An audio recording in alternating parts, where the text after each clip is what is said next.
Hi friends, நம்ம இன்றைக்கி இந்த வீடியோவில் ஒரு செடியை தான் ரீபாட்டிங் பண்ண போகிறோம். இது ரொம்ப நாளாகவே ரீபாட் பண்ணணும்னு நினச்சிட்டே இருந்தோம். இது வரைக்கும் பண்ணவே இல்லை.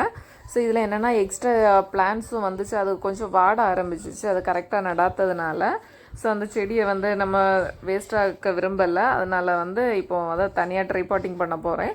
இதில் 3 கலர்ஸ் இருக்குது. ஏன்னா நான் ஃபஸ்ட்டு அந்த செடி படுறது மாதிரி இருந்தனால எல்லாத்தையும் சேர்த்து இந்த பாட்டுக்குள்ளே தான் சார்கோல் எல்லாமே போட்டு வச்சுருந்தேன். ஸோ இப்போ என்னென்ன கலர்னு தெரியவே செய்யாது. ஆனால் ஒரு வாட்டி இந்த லைட்டாக லாவெண்டர் கலர் மாதிரி ஒரு பூ பூத்துச்சு. ஸோ அதனால் இதில் அந்த கலர் இருக்குதுன்னு கன்ஃபார்மாக தெரியும். இன்னும் 2 கலர் தெரியவே செய்யாது. ஒன்று எல்லோ, இன்னொன்று மெஜெண்டா கலர் தான் வாங்கியிருந்தேன். ஸோ இப்போ அதுலேருந்து ரீபாட்டிங் பண்ணுறதுக்காக எக்ஸ்ட்ரா கீழே மறைஞ்சிருந்துச்சுல்ல, அந்த பிளான்ட்டை நான் கையில் எடுத்துட்டேன்.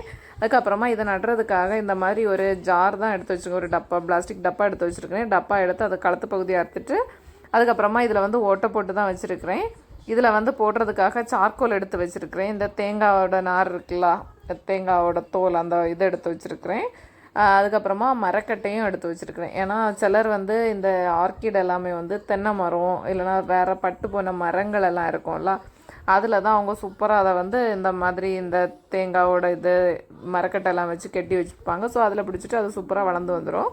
ஸோ நம்ம இந்த மாதிரி வளர்க்குறதுனால நான் என்ன பண்ண போகிறேன்னா, ஃபஸ்ட்டு இந்த தேங்காயோட இருக்குல்ல, தோடு, அதை ஃபஸ்ட்டு ஃபில் பண்ணிக்கிட்டு அதுக்கப்புறமா கொஞ்சம் மரக்கட்டை, சார்கோல் எல்லாம் போட்டு தான் நட போகிறேன். மரக்கட்டையை கொஞ்சம் சின்ன சின்னதாக கட் பண்ணி போட்டுக்கோங்க.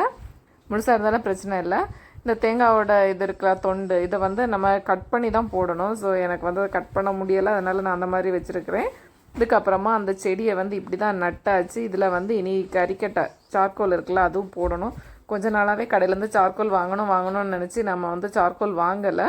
ஸோ நான் வீட்டிலே ரெடி பண்ண சார்கோலில் தான் இதில் போட்டிருக்கிறேன். ஸோ இப்போ நம்ம சூப்பராக ஒரு செடியை நட்டாச்சு. இதில் இன்னொரு பிளான்ட்டுமே இருக்குது. அதையுமே நம்ம ரிப்போர்ட் பண்ணியாச்சு. ஸோ இனி இந்த செடி பூத்து வரும்போது இன்னொரு வீடியோவில் பார்க்கலாம். Thank you friends. என்னோட இந்த அப்டேட் உங்களுக்கு பிடிச்சா லைக் பண்ணுங்கள், ஷேர் பண்ணுங்கள், மறக்காமல் நம்ம சேனலை